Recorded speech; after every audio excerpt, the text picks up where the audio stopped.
매주 금요일 날카롭고 예리한 시선으로 다양한 사회문화 현상들 짚어보는 강유정, 김만권의 시선 코너입니다. 강남대학교 강유정 교수, 정치철학자 김만권 박사, 어서 오십시오. 안녕하세요. 강유정입니다. 안녕하세요. 김만권입니다. 오늘의 제목이 문화가 민족주의를 만날 때라고 붙였습니다. 왜 이렇게 붙였는지 아시죠? 중국에서 BTS 비판한 거, 그 얘기 좀 누가 설명 좀 해주세요. 뭐 제가 아까 선생님, 네, 김 박사님. 네네네. 그 미국의 그 한미 친선 비영리 재단이 이 코리아 소사이어티라는 곳에서요. 이게 중요한 예, 거예요. 예. 이 저 상을 준 바로 그 주체가 예. 한미 친선 협회라 이거예요. 예, 예. 그죠? 예, 그래서 이 수여한 그 코리아 소사이어티 수여하는 이 벤플리트 상을 이 BTS가 수상했는데요. 그때 수상 소감이 한국 전쟁 70주년을 맞아서 이제 의미가 남다르다. 한국과 미국이 한국 고난을 겪고 그 희생을 뭐 기억하겠다라고 이야기를 했는데, 이걸 두고 이제 뭐 중국 누리꾼들, 그리고 또 중국의 일부 언론들, 한국시보 같은 언론들이 이게 중국 군인들을 존중하지 않는 발언이다. 그게. 예, 그러면서 이제 뭐 BTS 발언 이후에 이게 뭐 이런 그 발언들이 뭐 웨이보 같은 데서 이제 뭐 검색 차트 3위까지 올라갔다 그러고요. 그리고 뭐 BTS가 모델로 활동하는 삼성, 현대차, 휠라 이런 곳에 뭐 불매 운동도 일어나고 그랬다고 이야기를 합니다. 그런데 이걸 두고 이제 미국의 뉴욕 타임즈 같은 곳에서 이제 중국 누리꾼들이 BTS의 악이 없는 발언을 공격하고 있다. 그리고 이제 세계 누리꾼들도 뭐 이게 차이나치 해시태그 운동 같은 게 벌어졌다고 이야기를 하고 있는데요. 전 세계가 중국 누리꾼들을 비판했죠. 그렇죠. 예. 좀 잠잠해졌죠. 예. 그래서 갑자기. 예, 그래서 갑자기 좀 잠잠해졌습니다. 그리고 실제로 근데 미국에서 보니까 미국에서도 사실 또 성명을 냈더라고요. 미국 정부에서. 네. 예, 그래서 BTS가 이게 평화에 기여하는 그런 발언을 했는데 이걸 가지고 뭐 시비를 그러게 거는 말이에요. 걸 문제가 있다는 식의 흥명이 나온 것 같아요. 이제 중국 네티즌들의 그런 그 어찌 보면 과도한 반응, 이것이 지나친 민족주의 아니냐 이러면서 이제 오늘 민족주의가 나오기 시작하는 겁니다. 강 교수 어떻게 보세요? 이게 그저 네티즌만의 일이었다면 이렇게 본격화되진 않았겠죠. 그러나 환구시보라던가 이런 일테면 좀 굉장히 믿을 만한 신뢰도 있는 매체에서 중요한 사태로 다뤘다라는 게 더 큰 문제인 겁니다. 며칠 동안 다루다가 그렇죠. 갑자기 또 꼬리를 내렸어요. 내렸습니다. 네. 그런데 이 부분에 있어서 우리 잠깐 얘기했지만 한미 동맹 이런 것을 좀 기존 배경으로 해서 주어진 상이라 보면 상을 받을 때 수상 소감이라는 게 사실은 좀 외교적인 발언이고 어떻게 보자면 사교적 발언이 많다는 네. 게 거의 정평이 나 있는 그런 네. 기본적인 전제 아닙니까? 그럼에도 불구하고 그러면 상을 주는 쪽에 가서 중국 얘기를 하란 말이야 라고 조금 황당한 상황이긴 한데 이게 왜 일반화되었느냐 어떤 점에서 그 근거로 얘기하는 것 중에 하나가 우리 중국의 아미들이 얼마나 많이 BTS를 구매하고 응원했는데 일테면 이거는 우리가 소위 말하는 블랙 컨슈머 효과랑 비슷한 거죠. 내가 너희들을 일테면 주요한 고객인데 VIP 고객의 의도와 반하는 것 이런 부분에 있어서 어떤 점에서는 그 중국 네티즌과 그런 민족주의에 빠져있는 당사자들만 모르고 다른 사람들은 모두 문화적인 요소에 대해서 이렇게까지 잣대를 들이미는 거는 과하다라고 얘기하고 있음에도 불구하고 사실 지금 꺼지긴 했지만 아예 사라지지 않은 문제는 분명합니다. 그렇죠. 네. 그 어찌 보면 역사적 무지이기도 해요. 중국은 아마 교과서에서 북한이 우리를 남침했고 그래서 미국이 참전했고 중국이 참전하게 됐다라는 과정을 잘 안 가르치나 봐요. 그러니까 이 민족주의가 어떻게 보면 자기 중심주의적 그렇죠. 사관인 셈이죠. 되게 상대주의적이고 입체적인 시각 속에서 중국이라는 위치를 보는 것이 아니라 내가 생각하는 중국의 이미지를 그러니까요. 객관적으로 활용하려고 했던 건데 오히려 그 객관화가 되려 많은 사람들에게 중국이 너무 자기만의 논리에 빠져 있다라는 증거가 되어버렸으니 이것도 참 아이러니한 사태죠. 저와 볼 때는 이게 보니까 최근에 중국이 이제 미국하고 막 무역 분쟁, 막 다양한 걸 이게 분쟁이 있잖아요. 그 와중에 어떻게 보면 미국에 항거하는 그런 마음들, 이제 그런 것들이 담겨서 사실은 미국에 대해서 우호적인 발언한 것에 대해서 아주 반발이 그렇게 튀어나왔다라는 생각도 조금은 들어요. 예. 게다가 또 사드 사태가 학습 효과가 예, 있어서 예, 우리 예. 기업들이 먼저 굉장히 움찔했다라는 거 그러니까요. 아닙니까? 이제 이 부분이 아마 근데 사드 사태와 BTS의 이 발언을 같은 선상에 놓는 것도 전혀 저는 다르죠. 너무 좀 이상한 거예요. 사드야 당연히 군사 관련 문제였고 정말로 전면적인 외교적 문제에서 우리 정부가 이러지도 저러지도 예. 못하는 상황이었다면 BTS는 아예 정치적 맥락과 떼어놓고 봐도 되는 문제를 억지로 끌고 와서 좀 말 그대로 억지를 부린다라는 생각이 듭니다. 그러니까 특히 이 BTS 발언에 대한 중국 네티즌들의 첫 고조된 반응이 나왔을 때 저는 저 이사자키 방송에서도 중국 아직 멀었어요. 이 세계화 글로벌라이제이션을 하려면 아직 멀었어요. 이런 표현을 썼거든요. 과도한 민족주의입니다. 이렇게 즉 민족주의는 긍정적으로 볼 요소가 있어요. 그러나 그것은 상대방도 존중하는 민족주의가 돼야 되는데 그것 없이 자기만 내세우는 민족주의는 문제 아닌가요? 그렇죠. 원래 뭐 민족주의의 견고함 자체는 이제 우리는 하나다라는 것에서 나오는데 이 민족주의가 우리가 최고다가 그러니까요. 되기 시작하면 아주 문제가 되죠. 예, 네. 예. 그게 왕왕 스포츠나 뭐 정치 이런 영역에서는 굉장히 불거지죠. 스포츠야 어떤 점에서 축구가 현대의 완화된 전쟁의 양상이라고까지 표현하지 않아요. 그리고 워낙에 대결이기 때문에 그럴 수 있지만 우리 가장 잘 알고 있는 일종의 돌아다니는 속담 중 하나가 영국은 셰익스피어를 바꾸지 않는다. 뭐 이런 말들인데 이 민족주의에 그나마 좀 세련된 양식인 거죠. 우리가 갖고 있는 문화 자산의 힘을 좀 더 강조하고 최고인 것처럼 만드는 것과 내가 어떤 점에서 힘을 발휘해서 다른 사람이 가진 문화적 자산을 좀 흔들어 보겠다라고 얘기하는 건 굉장히 다르다는 거죠. 만약에 중국이 자신이 가지고 있는 문화적 자산 뭐 여러 가지를 얘기를 하는데 우리가 좀 잘못 건드렸을 때 그 부분에 화낼 땐 저는 이해되는 부분도 있었어요. 가령 마오에 대한 이야기라던가 이런 부분은 우리가 잘 이해 못했구나라고 예. 반성할 측면이 있었죠. 이건 전혀 다른 문제라고 볼 수 있겠고 중요한 건 지금 중국 네티즌들이 구매력을 통해서 일종의 효능감과 타격감을 여러 번 맛봤다라는 겁니다. 이런 식으로 불매 운동을 함으로써 자신의 집단적인 민족주의를 실질적인 효능감을 맛볼 수 있는 기회가 많았기 때문에 이번에는 조금 다행히 잘못된 타격감을 맛본 듯해서 얼른 패를 숨겼지만 충분히 구매력을 기반으로 해서 세력을 확장할 수 있는 기회가 있을 때 언제든 재현할 수 있는 그래요. 이런 현상이다라는 생각이 저는 들긴 해요. 우리가 화내면 다 우리 말을 듣더라 이런 식의. 이게 자본의 논리죠. 우리가 그렇죠. 굉장히 큰 힘을 그러니까요. 갖고 있기 때문에 우리의 금권으로 일종의 불매를 한다거나 내지는 손절을 할 때 얼마나 큰 희생을 치러야 될지 경제적으로 보복하겠다라는 부분인데 자, 이 부분은 엄밀히 말해서 또 미국과 중국 사이에서 이미 경제적인 전쟁 속에서 어떤 점에서 우리는 참 중간에 낀 역사가 이번에 예. 또 발휘되는 게 아닌가 싶기도 해요. 예. 사실 뭐 이렇게 선생님께서 갑자기 이제 축구 이야기를 꺼내주셔가지고 갑자기 또 재밌는 에피소드도 하나 떠오르는데요. 뭐예요?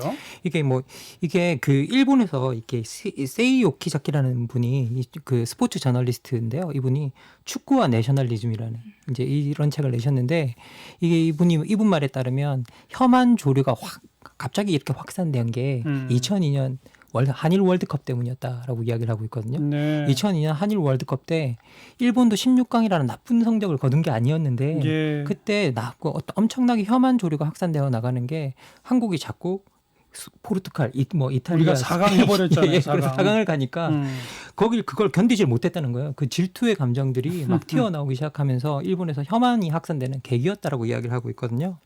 예, 그런데 이게 보면 뭐 특히 스포츠 중에서 아까 축구 말씀하셨는데 축구가 사실은 연고지 개념으로 시작된 거의 사상 첫 스포츠예요. 예, 그러니까 이게 내가 고향을 대리해서 싸우는 첫 스포츠였던 거죠. 시작부터 그랬습니까? 예. 그래서 이게 근대적으로 정립된 이후에 그렇게 이제 출발을 했기 때문에 실제 이제 축구 자체가 되게 내셔널리즘과 엄청나게 그 소위 말해 민족주의와 많이 맞닿아 있다고 이야기를 하는 분들이 많습니다. 예. 유독 그 국가 간 경기를 해도 야구나 농구나 이런 것보다 축구는 훨씬 더 좀 민감해지는 것 같아요. 우리 국가 대항전이라는 그러니까요. 표현을 쓰죠. 그런데 또 중국이 최근에 이 문화적 점유를 넓힘으로써 선진국 반열에 오르고자 하는 욕망이 상당히 큽니다. 아마 최근에 헐리우드에서 제작됐던 대형 영화들을 보면 이거 중국 영화 아니야라는 생각이 들 정도로 주인공이 중국인으로 일테면 좀 차이나 워싱이라고 표현을 해야 되겠네요. 바뀌어 있다거나 굉장히 그 퍼시픽 림이라는 SF 영화가 있는데 원래는 그런 영화가 아니었음에도 불구하고 주요 배역이 중국인으로 다 바뀌어가지고 왜 그러느냐. 영화의 주요 소비 시장으로 중국이 뜨고 있기 때문에 영화 제작사가 중국 쪽 투자자와 제작사 입장을 많이 들어주게 되는 겁니다. 그러다 보니 중국인들은 만족할 수 있는 영화로 만들어지면 세계적으로는 오히려 굉장히 좀 팬덤이 떨어지는 작품이 되었거든요. 인디펜던스 데이라고 왜 미국 민족적인 영화 있잖아요. 예, 예. 이 영화도 굉장히 중국 자본이 많이 들어가서 색깔이 바뀔 것이라고 얘기를 하고요. 지금 뮬란조차도 어떤 점에서 전 세계인에게는 외면받는데 중국에게는 환호받는 작품으로 만들어졌거든요. 그러니까 계속해서 중국이 어떤 점에서 이제 정치적인 경제적인 문제를 넘어서서 문화 자본에까지 중국색이라는 것을 굉장히 강인하게 새기는 작업을 이미 하고 있고 이번에는 저는 약간 시험대라고 보는 게 우리 작품이 네. 아니라 남의 문화적인 상품에도 한번 실력 발휘를 해보겠다라고 조금은 시도를 해본 사태가 아닌가 싶기도 해요.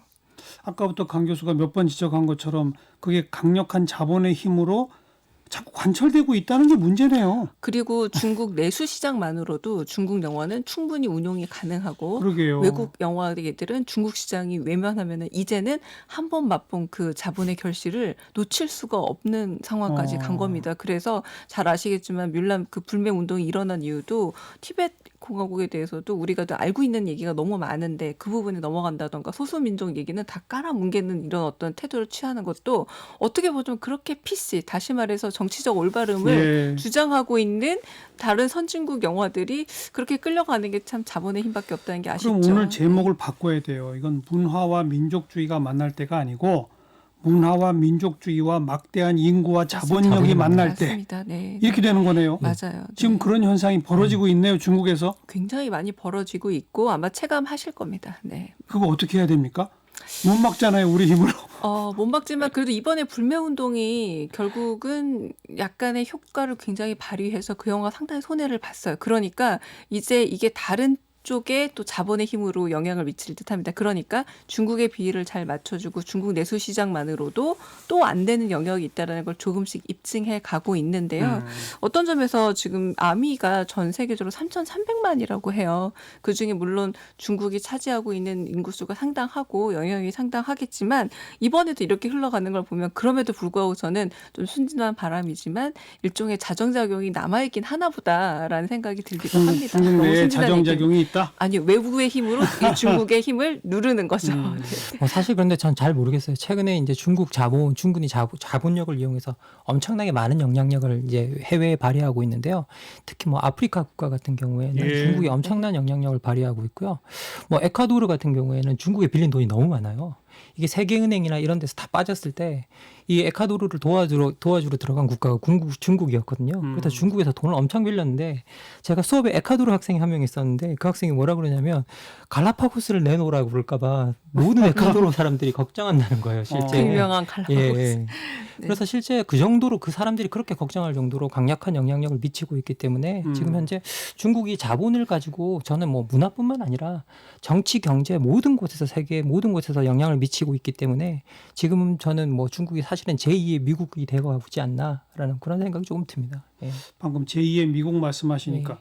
어찌 보면 미국, 특히 또 트럼프 시대의 미국이 먼저 그런 행동들을 하고 있는 거 아닌가 싶기도 해요. 그렇죠. 우리 여러 번 자국중심주의로. 얘기했지만 어떤 점에서는 결국 극우주의겠죠. 유럽에서도 인종의 위계를 나누어서 뭔가 순혈주의 같은 게 이제서야 갑자기 더 강화되는 현상들을 볼 수 있겠고 엄밀히 말해서 지금 트럼프가 얘기하고 있는 일종의 거기는 민족주의가 불가능하니까 미국주의로 나갈 수밖에 없을 텐데 또 한편으로는 이 민족주의가 우리가 지금 중국의 일종의 금권 얘기만 했지만 예. 한국에서도 상당히 어떤 점에서 대중적인 환심을 얻고 대중적인 환호를 받는 데는 쓰이기도 합니다. 그러니까 특히 일본을 향해서. 일본을 향해서 굉장히 많고요. 일본은 아니었습니다만 과거에 기억나실 거예요. 심영래 감독이 디워를 만들었을 때 마지막 점에 생뚱맞게 애국가가 나왔고 거기에 대해서 굉장히 불만 어린 소리를 하면은 배신자, 민족 그 배신자처럼 얘기가 되던 시절이 잠깐 있었고요. 그리고 국제시장 영화에 대해서 뭔가 좀 너무 한쪽 경제성장만 얘기하고 민주주의는 안 본 거 아니냐라고 얘기했을 때조차도 우리 경제를 살렸던 어떤 세대적인 목소리가 이거는 건전한 민족주의인데 왜 그렇게 싫어하느냐라는 말이 나오기도 했는데 생각보다 민족주의가 강렬한 감동이니까 굉장히 돈으로 환전되기 쉬운 감정이 아닌가라는 생각이 들기도 들어요. 사실 이게 모든 사람은 다 자기가 어떤 집단에 속해서 자기의 정체성을 찾기를 바라거든요. 그런데 이제 근대라는 시대가 만들어지면서 그 정체성을 준 가장 명확한 단위가 이제 민족이었어요. 민족, 그리고 국가? 민족 국가였죠. 그렇죠. 예. 그런데 뭐 이게 민족과 국가의 경계가 일치하지 않으면 이제 전쟁이 벌어지는 거죠. 그 예, 안에서. 예. 그래서 사실 이렇게 민족 개념을 이야기할 때 되게 유명한 베네딕트 앤더슨이라는 사람이 이게 상상의 공동체라고 이야기를 하는데 이 상상의 공동체의 가장 문제는 뭐냐라고 하면 민족이 정말 견고하기도 하지만 이게 하나의 경계 내에서 하나의 주권을 가진 그 하나의 민족이라는 이야기를 하고 있기 때문에 그렇지 못한 경우 우리가 그렇잖아요. 한반도 내에서 두 개의 주권을 가진 두 개의 국가가 남북한, 네. 존재하죠. 그러면 자기들끼리도 싸우게 만든다고 이야기하거든요. 그래서 이게 엄청나게 위험한 개념이기도 해요, 사실. 예. 어찌 보면 태어날 때부터 탑재되는 기본 사양이고 본능이잖아요. 민족주의라는 게. 그런데 나라의 힘이 또뭐 구매력이나 자본력이 별로 이렇게 커지지 못하면 그 민족주의로 아무리 똘똘 뭉쳐도 전체 세계의 파괴력을 발휘할 수는 없어요. 근데 점점 나라의 힘이 세지는 몇몇 민족들에서 과도한 민족주의가 나타나면 세계 전체를 향해 파괴력을 발휘하는 거 아닙니까? 이게 우려되는 거죠. 이번에 그 벤플리트 상에서도 저는 이 생각이 드는 거예요. 우리나라 한국전에 참전한 국가가 중국, 미국만 있는 게 아닌데 16개 나라가 유엔 그럼요. 가령 뭐 이티오피아라던가 잘 몰랐던 나라도 정말 많고 터키도 있고 뭐 필리핀도 있고 여기 국가 사람들은 한 번도 이런 부분에 대해서 발언한 적이 없는 거예요. 왜 우리는 그런 부분에 있어서 언제나 16개국 중에 하나로만 얘기하고 왜 우리나라 이름 얘기 안 해줘라고 말하는 분들이 없다라는 거죠. 이 자체가 어떤 점에서 해도 된다라는 일종의 암묵적인 합의를 갖고 있다고 생각하는 것이고 그리고 소위 말하는 그게 좀 나쁜 의미의 민족주의로 발현되는 듯한데 한국전이 대리전의 측면도 분명 있었습니다만 분명 중국과 미국만의 싸움도 아니었다라는 거죠. 네. 힘이 있는 게 문제네요. 이 대목에서는. 그죠? 뭐 그런데 뭐 민족이라는 게 또 각 제국주의 시대 때는 자기들을 방어해내는 약소국이 자기들을 방어해내는 네, 기능도 맞아요. 했기 때문에 또, 알겠습니다. 민족주의란 뭐다? 한마디로. 먼저 강유정 교수. 저는 네가 하면 국뽕, 내가 하면 자긍심이라고 했습니다. 네. 정확한 표현이네요. 네. 네가 하면 국뽕, 네. 내가 하면 네. 자긍심. 자긍심. 네. 근데 내가 하는 그 자긍심이 지나치면 또 그게 국뽕이죠. 그게 또 폭력이 되죠. 네, 그렇죠. 네. 김만건 박사. 그냥 저는 고마해라 이제 그만 이걸로 충분하다. 말했다. 누구한테 하는 얘기예요? 사실은 모든 뭐 민족한테 할 수 있는 말인 것 같아요. 민족이라는 걸 내세우는 모든 사람들한테 이제 민족 국가의 시대가 사실은 많은 사람들이 세계화 이후에 저물었다고 했는데 들여다보면 저물지도 않았거든요. 아직도 견고하고 아직도 이 세계화 시대도 단단한 경계를 가지고 있는 힘을 가지고 있는 게 민족인데 민족이라는 이 개념은 뭐 이게 자부심이 우리가 선을 긋기가 되게 힘들어요. 그죠? 그러니까 이게 제가 봤을 때는 그냥 이걸 너무 확장시키려고 하면 항상 사고가 나기 때문에 지금으로도 충분하다. 고마해라 이제라고 말하고 싶습니다. 뭐 객관적으로 우리나라가 이걸 가지고 세계를 괴롭힌 적은 별로 없으니까. 그죠? 그렇죠. 아직까지는. 아직은 없습니다. 네. 자, 정치철학자 김만건 박사 그리고 강유정 교수 두 분 수고하셨어요. 네, 감사합니다. 감사합니다.